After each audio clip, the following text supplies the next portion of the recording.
时速只要超过60、70，它的风切声是真的蛮大的。在我这5000多公里下来，我其实是有跑到南部去高速公路的情况下，是真的声音蛮大的啦，没什么车跟我一样的车啦。车型就是辨识度高啦，辨识度高，而且他们的 App 有那个地图找车吗？哦，对对，开了5000多。2个月，对，2个月5000多，5000多，对，2个月5000多，家人都在环台吗？没有。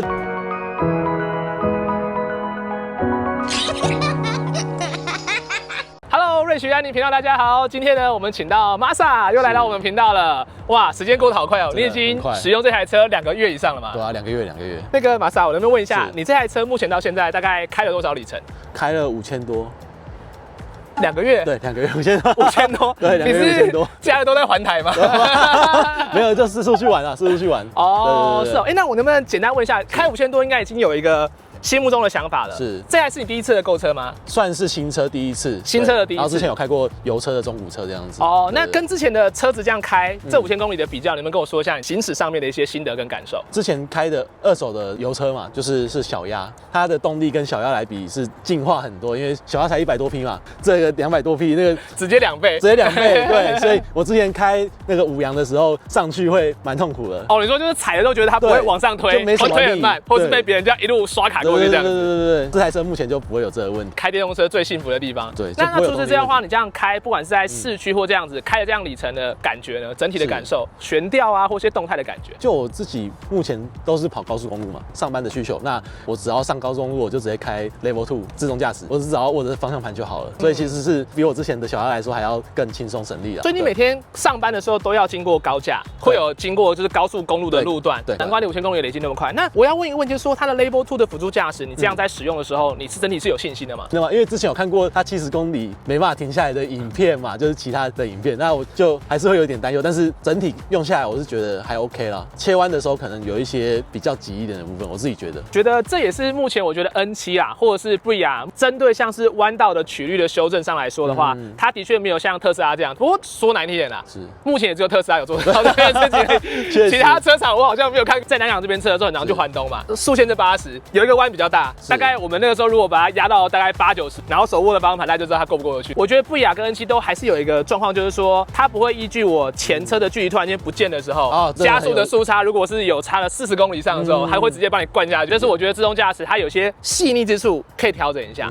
那你觉得手放在方向盘上面，它帮你做这个辅助转向的过程中，是让你有信心的吗？它是让我去做转向，那我转向过去之后，它再自动帮我自中，我觉得这是 OK 的。基本上就是说，在车道自动这一块，帮你做辅助，因为你上高速公路的时候，其实就希望它开的比较省心跟省力嘛，所以这部分对来讲是有效，是有降低疲劳的。对，有降低。我觉得有安全或是好用的辅助驾驶啊，这真的是在开高速公路或赛车路段的时候特别有感。那个悬吊呢，整体的话品质上来讲是舒服的吗？算舒服，因为是电动车嘛，所以它还是会有一些晃啦。我觉得就是跟油车相比的话，相对起特斯拉来说，我自己觉得比较舒服一点。对啊，你讲也没有错，因为特斯拉的悬吊或是它的整个车子设计的倾向，我觉得是比较偏路感回馈的，就是路感会比较明显啊，然后运动化的表现也会比这台车要更高。但是如果说是以一台我们日常通勤高速公路上要在做使用 Level 2辅助驾驶来讲，这台车它的价格绝对对得起它的给你的东西啦。Masa， 我现在要再问你哦，那你这样开5000公里应该有自己的一个基数，你能不能告诉我2个到3个你自己最喜欢Bria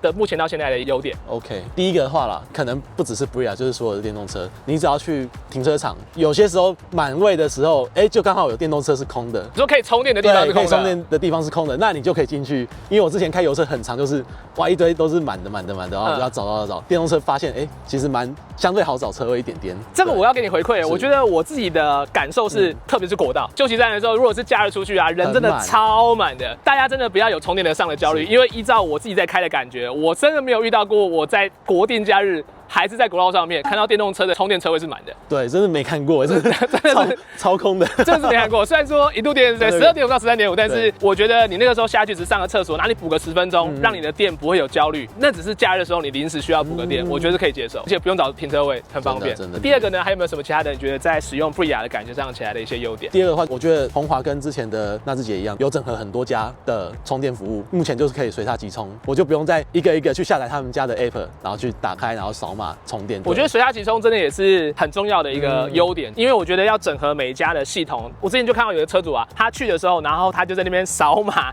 加会员，重新再绑定信用卡，真的很花时间。我觉得有随插即充真的也不错。听说有些车主的反馈，我不知道你有听到这件事。你如果用随插即充，你就不能用有些可能有订阅制啊，或者其他的会员的方式，就是分开。你可能要自己想一下随插即充，然后可能绑上。你是用联邦绿卡吗？还是用哪一家？没有，我就自己用没有回馈的信用卡。回馈信用卡哦，你没差那点钱啊？没有了，有差。想说啊，上班交朋友。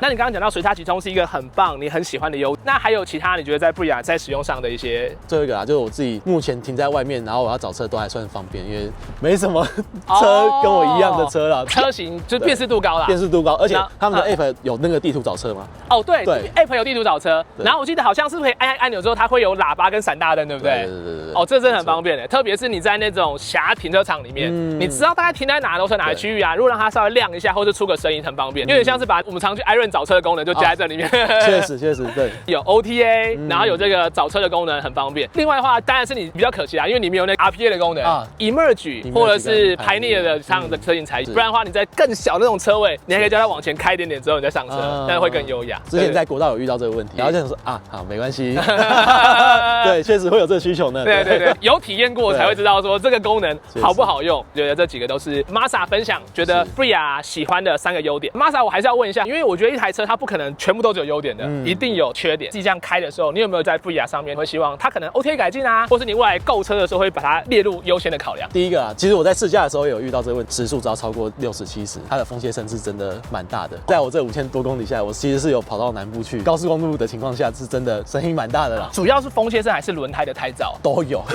所以有混合的声音。那除了刚刚讲到风切声、轮胎的胎噪之外，你还有没有其他的地方会希望它未来还有办法可以再做一些改进？我不确定，因为我自己是买 Elegant 嘛，它的中控娱乐系统后续 OTA 会不会更新到我这个版本的？其他版本可能会有，它应该不会跟你的系统有关。对，像我自己就会觉得，如果可以加什么 Netflix 啊，然后或者是 Disney Plus 可以上面登录，我觉得蛮好。你是想要加什么样的功能在上面 ？Spotify 之类的。如果它至少比如 Spotify、KKBox 可能会更好。不过因为这台车跟特斯拉不一样的地方是，它可以连 Android Auto， 或是连 Apple CarPlay。对，如果你用 Apple CarPlay 或是 Android Auto 的话，它可以满足这个需求。可以，目前我是用 Android Auto， 有些时候因为蓝牙跟车联的关系，有些时候会断频的感觉。其实我跟你回馈一下这个问题，我在 N7上面也有遇过，但是我后来发现好像不是断频，是不是拨一下之后会2、3秒之后突然间跳掉一下，跳一下？我跟你讲，我目前自己觉得，先说我不工人员哦，纯粹个人的经验分享哦。知道我怎么解决吗？我把 Android Auto 先 disconnect 之后，它可以选择蓝牙直接连，或是 Android Auto 连。是我发现是这2个都作动的时候，才会有这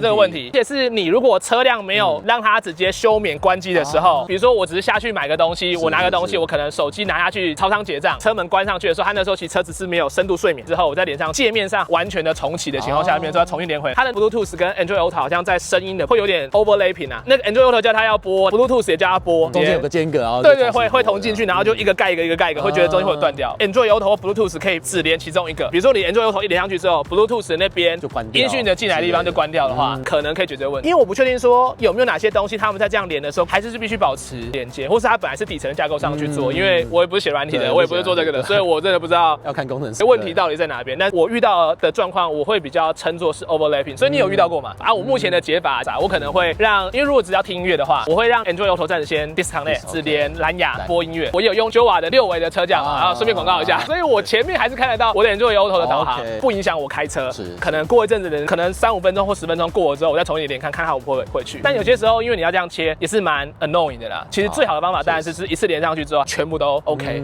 大部分我遇到的时候，可能都不是在你第一次上车 Android Auto 直接连进去的时候会有问题。好，这个我们2个都有共同经验哦，这是通病嘛？不知道，这个是目前遇到的状况。但是因为现在看影片的人，你们可能用 Apple 的比较多啦，因为我知道我们用 Pixel 的群众稍微小那么一点点，就那么一点点，没有办法比较，我不知道。欢迎如果大家用 Android Auto 的人跟我们一起讨论哦。那还有其他的缺点吗？因为我之前有载我朋友下去看棒球嘛，亚太棒球场。对，亚太棒球场。你那场看了同一次友谊吗？同一次赢哦，那也可以。好，他后面的反馈，然后他就说有点暗，因为我买的是基本款嘛，所以 Elegant 它的灯条没有到后面，所以他会觉得对，没有气氛灯，然后也没有天窗。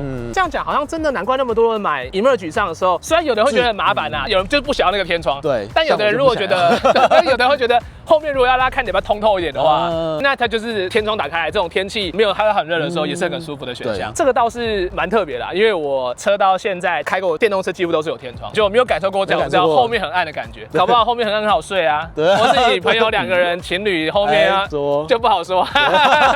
应该是 Elegant 的车型才会有专属的一些困扰。那不晓得你也是开 Bria 吗？是有没有在这段使用 Bria 过程中呢，觉得车子可以改进的地方？欢迎在影片下方留言跟我们讨论分享哦。整体来说的话呢，这台车你大概开了5000公里，2个多月的时间啊，你大概会给它几分呢？我自己是觉得应该80-90分，80-90分哦。因为它自己不管是车子给我的体验来说是蛮舒适的。那另外就是这一段期间，它其实是有做召回的动作，觉得鸿华是算蛮用心的在照顾我们这些售后的客人这样。必须要说，因为之前的时候 Echo 拍出的影片讲说那个里面可能有些状况需要做一些处理，后续交车的第一个他都已经把它改掉，前面交车的也都陆续的召回。这方面来讲也要给鸿华一个赞，就是给他们一个很负责任的态度。觉得整体就像刚刚讲的，我可能给到这个样分数高的原因是因为虽然它有些缺点，但你考量它的售价，便宜治百病哦。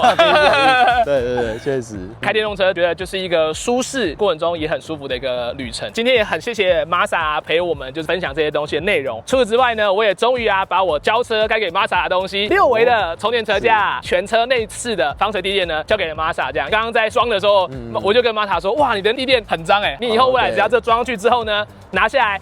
抖一抖，然后水冲一下就干净了，这样清洁保养就方便很多，让你里面很好清洁。当然还是要稍微工商一下啦，如果想要买任何Bria里面的内装的，用我们瑞奇与安妮频道的折扣码 RLVO 输入可以再打5%的折扣。Mazda 的话，你如果觉得这样子用起来觉得 OK， 后面行李箱就可以自己买。OK， 对，这部影片我觉得大概也聊到这边了。有没有其他的车主你也使用 Bria 时间超过2个月呢？欢迎在这支影片下方留下你的心得跟一些想法哦。那我是瑞奇，他是 Mazda， 我们这边就在这边喽，大家拜拜。Mazda 有没有觉得很酷？看到这个是完全就知道在哪里了。来，确实第一次上来，有种熟悉的感觉。而且刚刚这样上来，就旁边停了一台法拉利，哇哦，超酷的，真是厉害。对，等下希望可以跟车主就是看一下那个车子，好帅，好帅，好帅。